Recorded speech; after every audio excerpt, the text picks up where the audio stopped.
Morning class. आज हम लोग क्या करेंगे कि एक ऐसे टॉपिक पे बात करना स्टार्ट करेंगे जो सबके सामने होता है कि अगर कोई बच्चा अगर क्या करता है कि जैसे आपका क्या करता है कि 12th का एग्जाम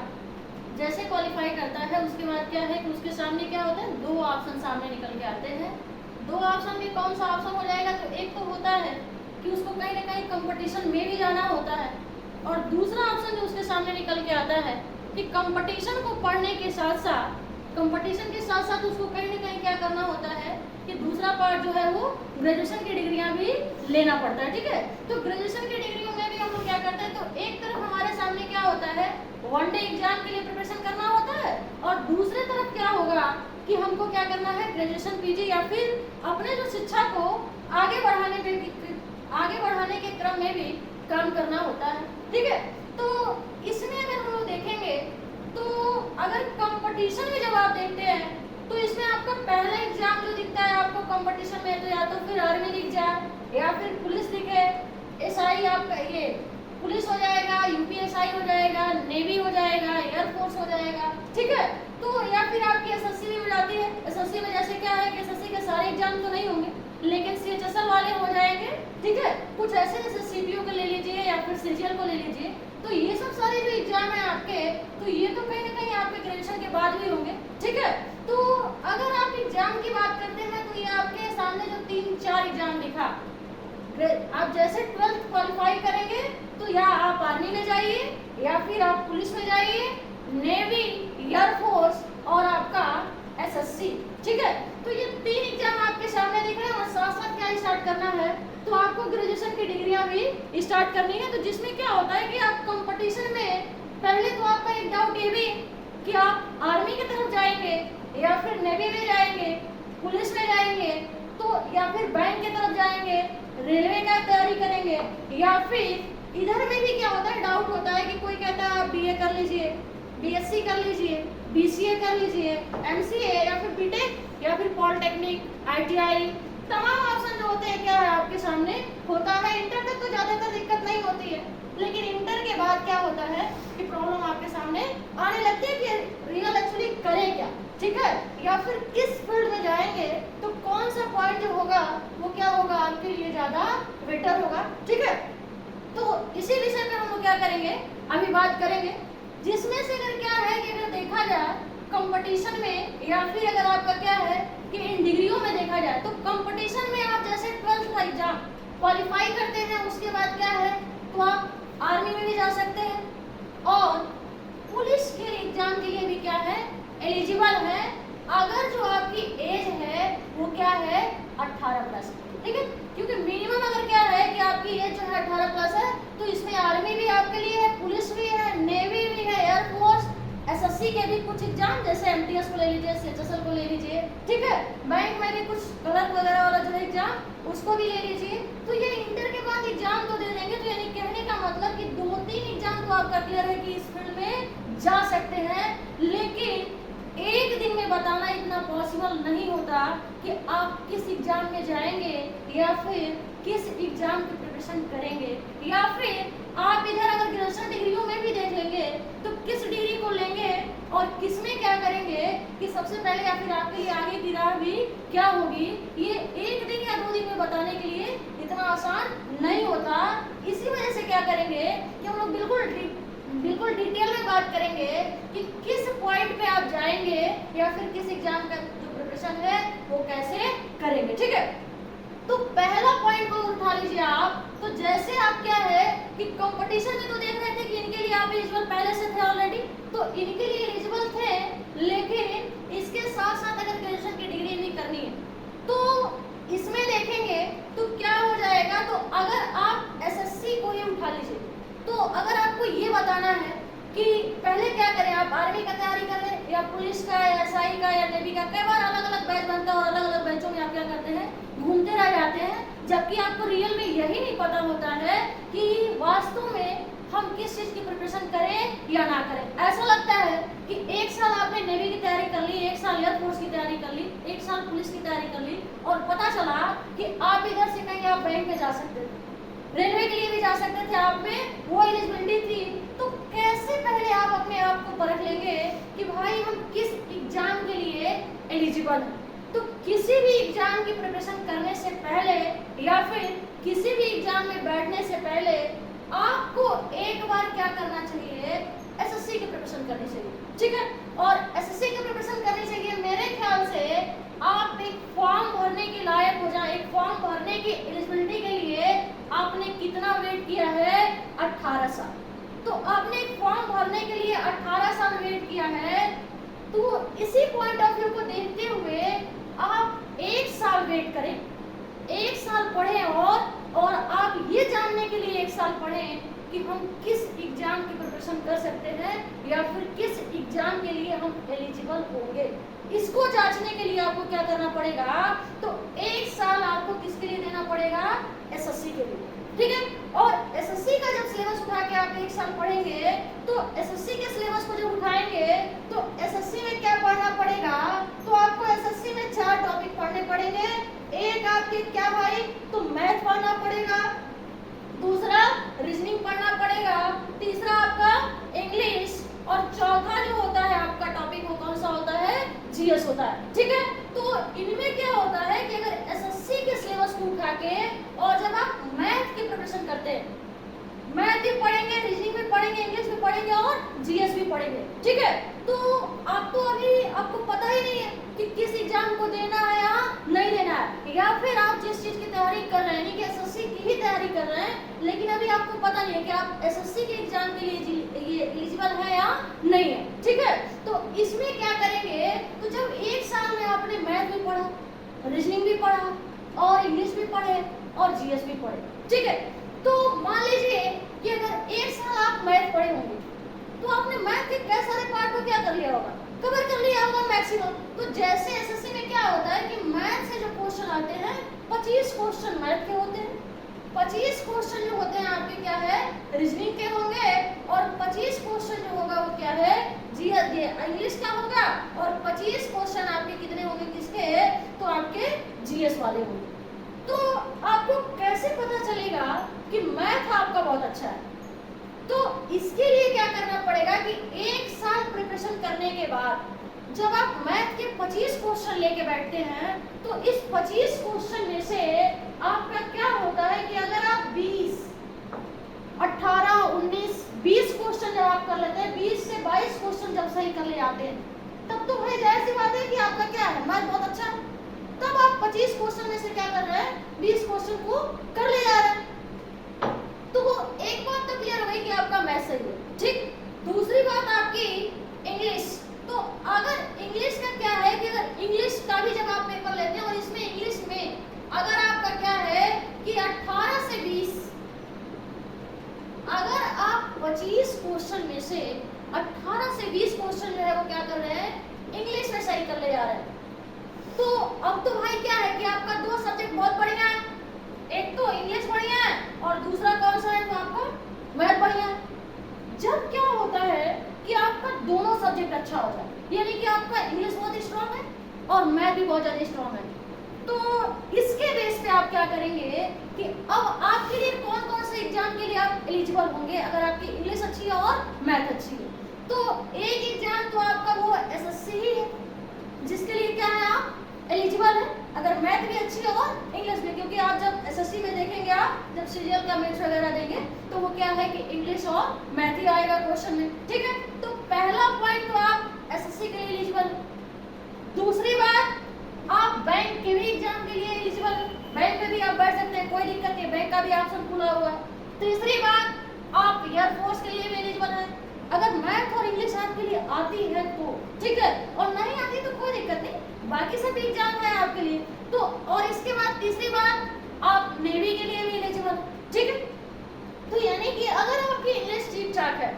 तो या मैथ भी अच्छा है, तो इसके लिए आपके कितने एग्जाम दिखे भाई, तो एक एसएससी हो गया, दूसरा बैंक आपका, तीसरा नेवी, चौथा आपका एयरफोर्स, ठीक है। और बाकी जो कॉमन चीजें वैसा है कि अगर क्या होगा कि 25 क्वेश्चन है तो बहुत बढ़िया से आता है तो 20 क्वेश्चन कर लिए, और जब नहीं आता है तो भाई अब गिरी हालत में भी तो हम 8 से 10 तो कर ही ले जाएंगे ना, 7 से 8 क्वेश्चन तो किसी तरह से कर लेंगे, तो बाकी एग्जाम में क्या हो जाएगा कि मैथ और इंग्लिश 7 से 8 वाली काम आ जाएगी बाकी एग्जाम में, ठीक है। लेकिन अगर आपका मैथ भी वीक है और इंग्लिश भी वीक है तो बाकी फिर आप इधर एसएससी के लिए आप एलिजिबल उतने अच्छे से नहीं हो पाएंगे, या फिर एयरफोर्स या नेवी में भी जाना पड़ेगा, तो आगे चल के क्या होगी अभी आपको दिक्कत हो सकती है, ठीक है। तो अब इसमें क्या होगा कि कुछ लोग होंगे जिनका होगा कि भाई मैथ भी नहीं अच्छा है और रही बात कि इंग्लिश से भी डर लग रहा है, इंग्लिश भी नहीं अच्छी लग रही है, और आप तैयारी क्या कर रहे हैं, तो भाई एसएससी के बैच में जा रहे हैं। तो दिक्कत तो ये है ना कि भाई पानी तो जमीन के नीचे मिलता है, अब खुदाई करने से मिलता है, लेकिन अब एक खुदाई है कि आप सीधे खोदते चले जाइए और भाई एक नीचे की तरफ खोदिए, तो डिसीजन आप ही का होगा कि किधर आपको करना है, ठीक है। तो इसमें क्या है कि अगर आपका ये दोनों में से यानी कि मैथ भी नहीं अच्छा आता और इंग्लिश भी नहीं आती, तो भाई उसके लिए तो और भी आगे ऑप्शन है। अभी हमने एसएससी में बस 2 ही सब्जेक्ट थोड़ा नहीं बताया था, अभी रीजनिंग बचा हुआ है और आपका जीएस बचा हुआ है। अगर आपका क्या है कि यहाँ पे रीजनिंग, तो रीजनिंग तो क्या है कि कॉमन चीजें कंसेप्ट की होती है, लगभग सबको आ ही आती है, और जिनको नहीं भी आती है तो अगर वो मेहनत करेंगे तो रीजनिंग का अगर 25 क्वेश्चन होगा तो इन 25 क्वेश्चन में से आप जो है 17 से 18 क्वेश्चन कह लीजिए या 20 क्वेश्चन तो आप मेहनत करके भी सीख लेंगे, कोई उसमें डाउट है नहीं, ठीक है। तो रीजनिंग को तो आपको मेहनत करके भी पढ़े, लेकिन अब क्या है कि अगर इंग्लिश नहीं आती या फिर मैथ भी तो मेहनत करेंगे तो हालांकि वो भी आ सकता है, इतना ज्यादा इम्पॉसिबल है नहीं, समझ रहे। लेकिन ज्यादा क्वेश्चन का रेशियो जब आपका नहीं जा पा रहा है तो इधर मेहनत करने से ज्यादा आपका बेटर नहीं होगा। अब जो ये इंग्लिश की बात हो गई, तो अब इसमें क्या है कि रीजनिंग की बात है और अगला बात आपका जीएस का। तो भाई इंग्लिश जब नहीं आती होगी तो इंग्लिश नहीं आती तो हिंदी तो आता होगा, तो जब आपका क्या है कि इंग्लिश नहीं आती है तो इंग्लिश की जगह हम लोग क्या सीख लेंगे, हिंदी सीख लेंगे, ठीक है। तो जब इंग्लिश नहीं आएगी तो हम लोग क्या कर ले, हिंदी सीख ले भाई। और जैसे हम लोग क्या किए कि अपने हिंदी को स्ट्रॉन्ग कर लिया, तो हिंदी को स्ट्रॉन्ग करने के बाद क्या हो जाएगा कि एक भाई इसमें से रीजनिंग हो गया,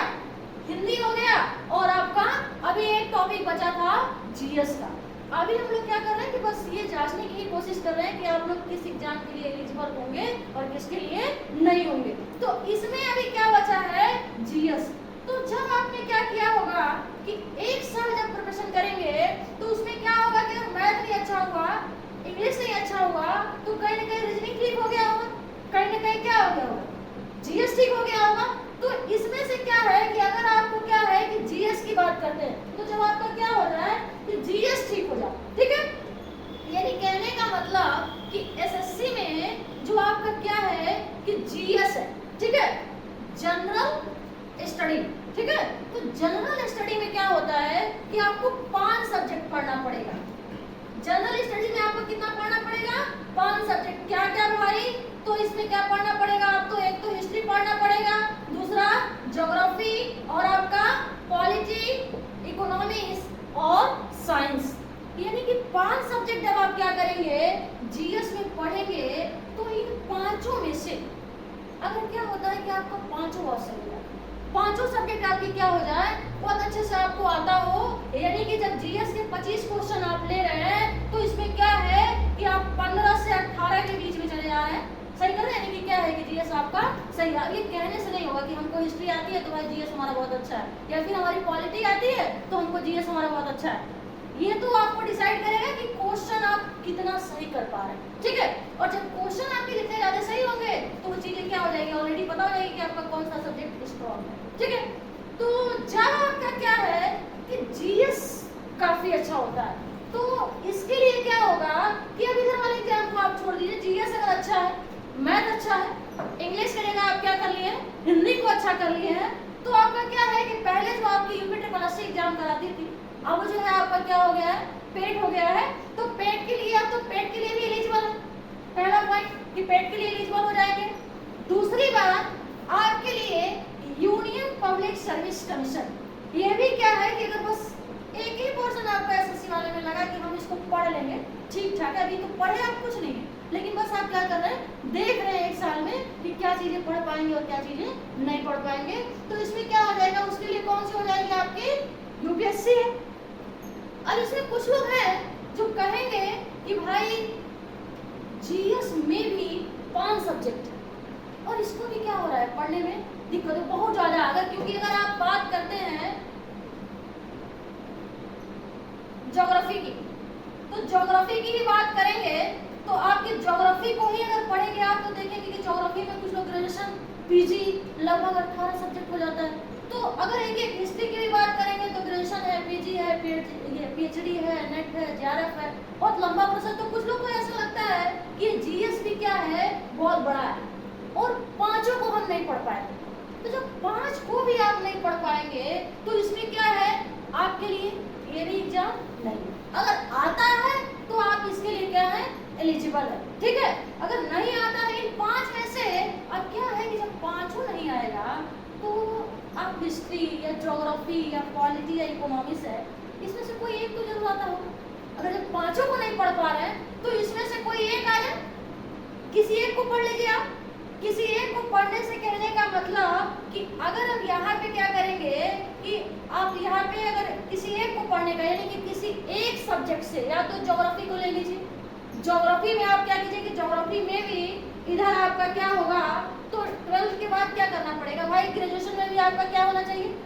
ज्योग्राफी होना चाहिए। और ज्योग्राफी से ही आपका क्या होना चाहिए, तो आपका मास्टर ऑफ आर्ट यानी कि पीजी होना चाहिए, ठीक है। या फिर अगर क्या है, कोई एक सब्जेक्ट को ले लीजिए और उस सब्जेक्ट में आप क्या कीजिए, उसको ग्रेजुएशन में भी पढ़िए और उसको पीजी में भी पढ़िए। और ग्रेजुएशन और पीजी करने के बाद फिर क्या करें आप, तो उसके लिए आपका क्या होता है, तो वो एग्जाम आपका क्या है, तो ये आपका यूजीसी, ठीक है। यूजीसी के लिए आप क्या है, यूजीसी जो संस्था आपकी है ये एग्जाम कराएगी और उसमें आप बस एक सब्जेक्ट पढ़ना है, इसमें बहुत ज्यादा नहीं पढ़ना है। लेकिन आपने जो एक साल प्रिपरेशन की थी कि आपको रीजनिंग भी आना चाहिए, मैथ भी आना चाहिए, इंग्लिश भी आना चाहिए, उसके लिए भी क्या होगा, तो इसमें भी सीसेट वाला पेपर एक होगा। एक फर्स्ट पेपर होगा जो कॉमन है, जिसमें क्वालिफाई होना पड़ेगा आपको, और इधर वो सीसेट वाला पेपर आपको कहाँ मिलेगा, तो इधर यूपीएससी में भी मिलने वाला है, जो आपने एक साल क्या किया था, इधर प्रिपरेशन किया था। और उसके बाद क्या है कि जब आप एक सब्जेक्ट में इधर नेट में भी जाएंगे या फिर जेआरएफ में भी जाएंगे, यानी कि यूजीसी का जब एग्जाम देंगे आप, तो उसमें भी क्या होगा कि आपको जो सीसेट वाला पेपर था, एसएससी का जो कॉमन चैप्टर आप पढ़े थे, वो वहाँ भी काम आपको आने वाला है, जो आपने रीजनिंग पढ़ा था, मैथ पढ़ा था या फिर हिंदी पढ़ा था, ठीक है। तो इसके बाद यूजीसी क्या करेगी कि आपको एग्जाम कराएगी, और यूजीसी में क्या करेंगे, या तो आप क्या है कि आप नेट क्वालिफाई कर जाए। अब यूजीसी के तहत क्या होता है कि एक एग्जाम होता है, जैसे मान लीजिए कि क्या है कि यहाँ पे आपका भी क्या है कि 100 क्वेश्चन का एग्जाम हुआ, 100 नंबर के एग्जाम हुए, और इसी 100 नंबर में क्या किया गया कि अगर आपको इसी 100 नंबर में से आप क्या कि इसमें क्या होता है कि यूजीसी को देखेंगे तो 150 क्वेश्चन होता है, ठीक है। 50 क्वेश्चन जो होता है आपका वो फर्स्ट पेपर का होता है, और 100 क्वेश्चन जो होता है वो क्या है, सेकंड पेपर का होता है, जिसमें एक सब्जेक्ट पढ़ना था, ठीक है। तो 100 क्वेश्चन जो हो जाएगा आपका, ये क्या है, तो मेरिट ज्यादातर इसमें बनती है, हालांकि दोनों की मेरिट अब तो ऐड कराई जाती है। अगर क्या है कि आप 50 में भी अगर 40 करते हैं तो और अच्छी बात है, लेकिन ये ज्यादातर मेरिट जो है क्या है, ये आपके जो 100 क्वेश्चन होते हैं वो आपके पर्सनल एक सब्जेक्ट से होते हैं, ठीक है। और ये जो बाकी है तो इसमें टीचिंग एप्टीट्यूड को भी थोड़ा सा ऐड कर दिया जाता है, ठीक है। और इसके बाद क्या है कि इसमें नॉर्मल रीजनिंग वगैरह हो जाती है। तो ये आपका क्या है, 150 क्वेश्चन जो हो जाएगा, और इसी 150 क्वेश्चन में से अगर आप यहाँ पे 60% क्वालिफाई करते हैं, 60% अगर आप क्वालिफाई करते हैं तो इसके लिए क्या हो जाएगा, हालांकि वो जो मेरिट बनती है तो उस पर डिपेंड करता है कि कितने की मेरिट बनी है, तो ये चीज कहाँ चला जाता है आपका, नेट में। लेकिन इसी चीजों में आप क्या कर गए, 80% क्वालिफाई कर गए, पेपर वही है,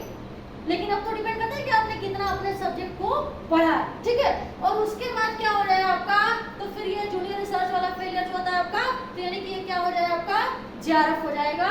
उसी पेपर में, ठीक है। और उसके बाद जब आपका नेट या जेआरएफ हो जाएगा, उसके बाद जब क्या है कि आपकी पीएचडी चल रही होती है, उसी टाइम एक एग्जाम होता है आपका किस चीज का,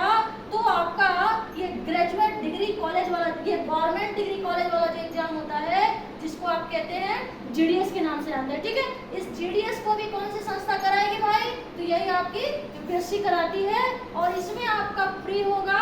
मेंस प्लस इंटरव्यू के बाद आपका फिर क्या हो जाएगा, तो प्रोफेसर के लिए भी आप सेलेक्ट हो सकते हैं। अगर आप 5 सब्जेक्ट नहीं पढ़ते हैं, बस सिर्फ एक ही पढ़ लीजिए, या तो हिस्ट्री पढ़ लीजिए, या ज्योग्राफी पढ़ लीजिए, या फिर पॉलिटी पढ़ लीजिए, या इकोनॉमिक्स पढ़ लीजिए, ठीक है। तो मेरे ख्याल से ये आपको क्लियर हो गया होगा कि आप या तो इधर पीजी कर रहे थे ग्रेजुएशन के बाद, तो फिर आपका क्या था, तो इधर आपके ग्रेजुएशन थे और इधर आपके पीजी थे। तो इसमें आपको ये तो क्लियर हो गया कि अगर आप जनरल स्टडी बहुत अच्छी है और आप ग्रेजुएशन कर चुके हैं, लेकिन जीएस आपका बहुत अच्छा है और ग्रेजुएशन भी कर लिए हैं, तो किसके लिए एलिजिबल थे भाई? यूपीएससी के लिए। अगर क्या था कि एसएससी वाले में वनडे में आपका मैथ बहुत अच्छा था,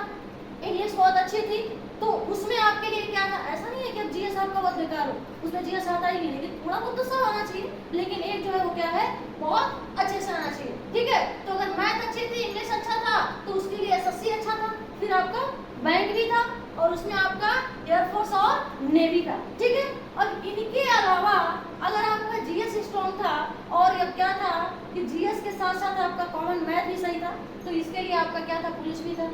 एसआई भी था, इंग्लिश की जगह हिंदी सही था तो आपका पेट भी था, इधर बाकी एग्जाम थे आपके क्लियर थे। ठीक है, तो मेरे ख्याल से आपका ये पॉइंट तो क्लियर हुआ होगा कि आपके जो इधर कंपटीशन वाले एरिया में तो क्लियर हो गए। ठीक है, कि कंपटीशन में हम किस चीज की प्रिपरेशन करें या फिर किस चीज की नहीं करें, ये बात तो आपके यहाँ तक क्लियर हो गई होगी। लेकिन इसके बाद थोड़ा सा आप डाउट में रहते हैं कि हम क्या करें, इधर बीए कर लें, एमए कर लें, बीएससी करें, एमएससी करें, बीसीए करें, एमसीए कर लें या बीबीए कर लें, एमबीए करें, बीटेक करें या एमटेक करें। ठीक है, तो थोड़ा सा डाउट क्या होता है कि आपका इधर भी होता है। तो अगर आपको क्या है कि इधर से अगर आप बीए करते हैं तो आपको पहले इधर क्या है कि इसमें अगर आपको प्रोफेसर तक जाना है, प्रोफेसर बनना है, तो उसके लिए आप देख रहे थे कि आपको ग्रेजुएशन पे ध्यान देना हो। ग्रेजुएशन के साथ साथ आपको एक साल जो कॉमन एसएससी का पैटर्न था उसको भी पढ़ना था। ठीक है, तो ये जो आप क्या किए हैं कि आप नॉर्मल अगर बीए कर रहे हैं और बीए करने में आप क्या करेंगे कि जो आर्ट वाले सब्जेक्ट आपको होंगे, बैचलर ऑफ आर्ट जो है, इसमें आर्ट वाले सब्जेक्ट क्या होगा, तो जनरल स्टडी में जैसे हमने बताया कि आप history, geography, polity, economics, science जो पढ़ेंगे, ये हिस्ट्री, ज्योग्राफी, पॉलिटी आपको जो है क्या है इधर ग्रेजुएशन में मिल जाएगा। तो अगर आगे चल के आपको यूपीएससी में जाना है तो एक तो पॉइंट ऑफ व्यू ये हो गया आपको ग्रेजुएशन करने का बीए, कि बीए में आप थे तो आप सिविल में जा सकते हैं, और सिविल में जाने के साथ साथ, क्योंकि सिविल में जाने के लिए अभी तो पढ़ना तो आगे चल के पड़ेगा, लेकिन उस सब्जेक्ट को क्या है कि थोड़ा सा आप ऑलरेडी पहले से भी पढ़ चुके हैं। ठीक है, तो एक तो ये हो गया कि आपके आर्ट वाले, लेकिन ऐसा नहीं है कि आपको अगर आप सिविल में जाएंगे तो यूपीएससी की प्रिपरेशन जब करेंगे तो आपको आगे चल के अब क्या है कि उसमें साइंस नहीं पढ़ना पड़ेगा, साइंस उसमें भी पढ़ना पड़ेगा। ठीक है, तो अब क्या है कि जैसे बीए आपने किया है तो आपका आर्ट वाला सब्जेक्ट कंप्लीट होगा, लेकिन साइंस वाला पार्ट क्या होगा, अभी थोड़ा सा कमजोर होगा, तो उसको पढ़ना पड़ेगा। तो एक तो ये भी देखा, और कुछ लोग अगर क्या है कि बीए करने के बाद अगर आप क्या कर लिए, उसी सब्जेक्ट से पीजी कर लिए, तो अगर आपको प्रोफेसर बनना है तो उसके लिए तो आपका फिर इधर यूजीसी था ही। अब यही कंसेप्ट अगर देखेंगे तो यूपीएससी के पॉइंट ऑफ व्यू से अगर आप बीएससी किए हुए तो अगर हो सकता है कि आपको क्या है डॉक्टरी वाले फील्ड में भी जाना है, डॉक्टर बनना है, तो उसके लिए भी क्या है कि इधर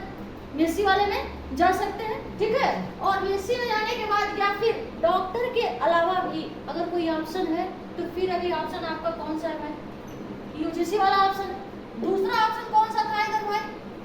यूपीएससी वाला भी ऑप्शन है कि आपका साइंस वाला जो क्वेश्चन होगा वो क्या होगा, काफी मजबूत होगा, क्योंकि साइंस भी था उसमें। हो सकता है कि आपको हिस्ट्री, ज्योग्राफी, पॉलिटी नहीं आता हो, लेकिन साइंस के क्वेश्चन तो जो होंगे आपके फिजिक्स, केमिस्ट्री, बायो वाले, ये तो इधर क्लियर होगा ना। अगर आप बीएससी में है तो साइंस वाला पोर्शन आपका मजबूत होगा। अब रही बात इधर से आपका, तो कुछ लोग ऐसे भी आते हैं जैसे बीसीए, एमसीए, तो ये आपकी क्या है, क्या बार होता है क्या कि आप बीकॉम कर लीजिए, तो जैसे बीकॉम भी हो जाता है, एमकॉम भी हो जाता है। तो बीकॉम में भी क्या है कि अगर आपको बैंकिंग सेक्टर में जाना है तो बैंकिंग सेक्टर के लिए ज्यादा बेटर आपका क्या होता है, ये बीकॉम के भी डिग्रियां हैं। हालांकि बैंकिंग सेक्टर के अलावा भी आप क्या करेंगे, तो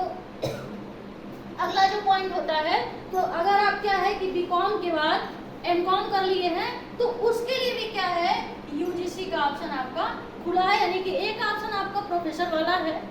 बाकी उसके अलावा अगर आप जिस कंपटीशन में भी जाना चाहते हैं उधर जा सकते हैं। ठीक है, तो बीसीए वाले में भी यही बात है कि जैसे इधर आपका एक पॉइंट तो आपका क्या है, इधर कंप्यूटर सेक्टर या बिजनेस वाले में जाना चाहते हैं तो ये तो फील्ड खुला ही है। दूसरा ऑप्शन जो होगा आपका वो भी क्या है, यूजीसी के लिए, यानी कि अगर आप ग्रेजुएशन की डिग्री हो जाएगी, फिर आपकी पीजी की भी डिग्रियां हो जाएगी। इसके बाद क्या है कि आप यूजीसी का एग्जाम दे सकते हैं, ठीक है। तो ये आपकी ग्रेजुएशन वाली डिग्रियां कुछ देखी, और कुछ आपके क्या था, तो इधर बीटेक की भी बात करेंगे, एमटेक की भी, तो ये भी आपकी क्या हो जाएगी, एक ग्रेजुएशन वाली डिग्रियां हो जाएगी। और इसके बाद अगर आप आगे जाना चाहते हैं तो फिर अपने फील्ड में आगे बढ़िए, वरना फिर ये तो क्या है कि लास्ट वाला जो ऑप्शन यानी कि एक प्रोफेशन वाला जो ऑप्शन है यूजीसी का, ये तो आपके सामने होता ही है कि आप एक सब्जेक्ट को पढ़ना चाहते हैं तो भी सही, और कई सारे को पढ़ना चाहते हैं तो भी ठीक है। अब कुछ लोग ये है कि ग्रेजुएशन करने के बाद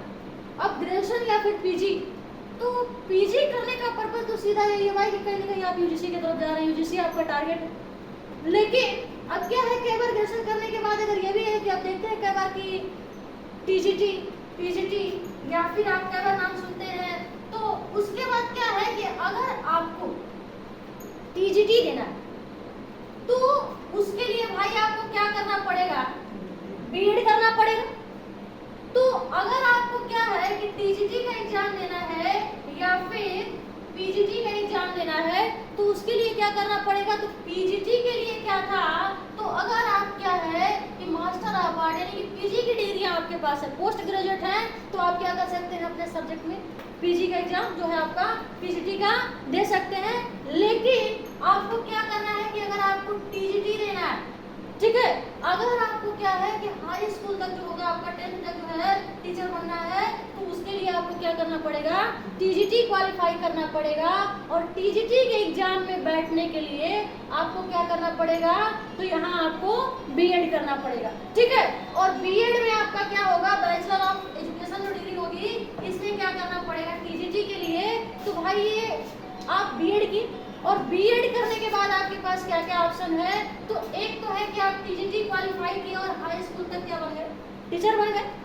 दूसरा ऑप्शन आपके साथ, लेकिन हाँ टीजीटी के साथ ये होता है कि थोड़ा सा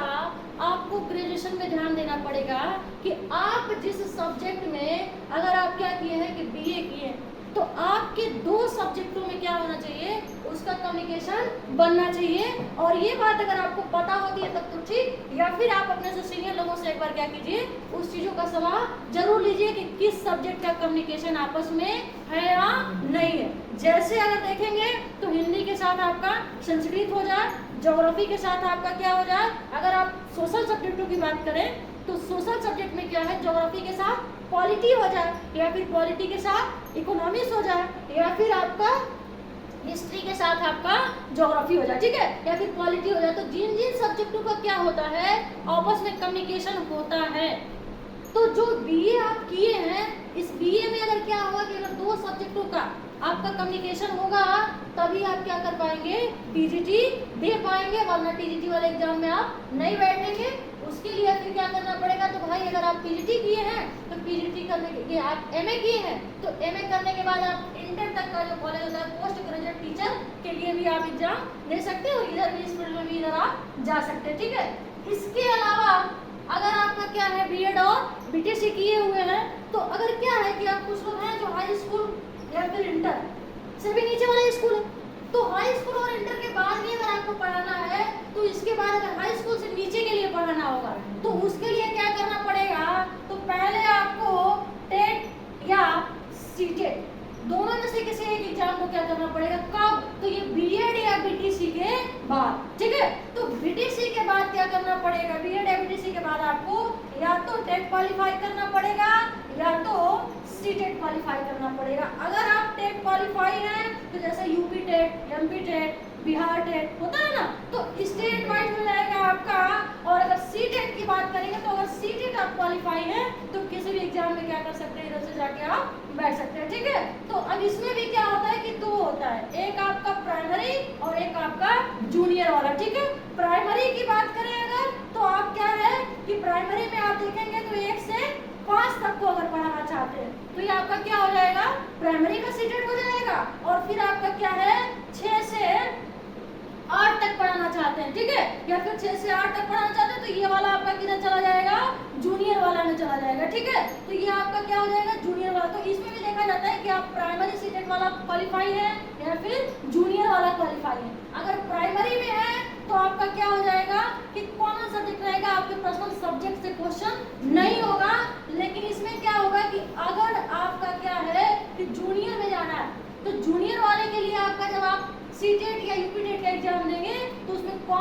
क्वेश्चन तो रहेगा ही, लेकिन उसमें भी देखा जाएगा कि आप बीए किए हुए हैं या बीएससी किए हुए हैं। आप बीए के बाद बीएड या बीटीसी किए हैं या बीएससी के बाद बीटीसी या बीएड किए हुए हैं। तो अगर आप क्या है कि बीए किए होंगे तो आपका सोशल सब्जेक्ट से जो क्वेश्चन आएगा वो ज्यादा आएगा, यानी कि 60 क्वेश्चन जो है क्या हो जाएगा, सोशल सब्जेक्ट से आएगा। अगर आप क्या किए हैं, बीएससी किए होंगे, तो साइंस वाले पोर्शन से जो क्या होगा आपका 60 क्वेश्चन आगे आएगा। ठीक है, तो ज्यादातर जो साइंस वाला क्वेश्चन और बाकी क्वेश्चन जो हो जाएगा वो आपका 60 क्वेश्चन के साथ है, तो ये ऑल सब्जेक्ट से हो जाएगा। ठीक है, तो सेम कंडीशन इधर क्या होती है आपकी, इधर वाले में हो जाएगी। और इसके बाद जब ये एग्जाम आप क्वालिफाई कर लिए हैं तो इसके बाद क्या होगा, फिर आपका सुपर टेट का एग्जाम, फिर सुपर टेट के बाद तो फिर आप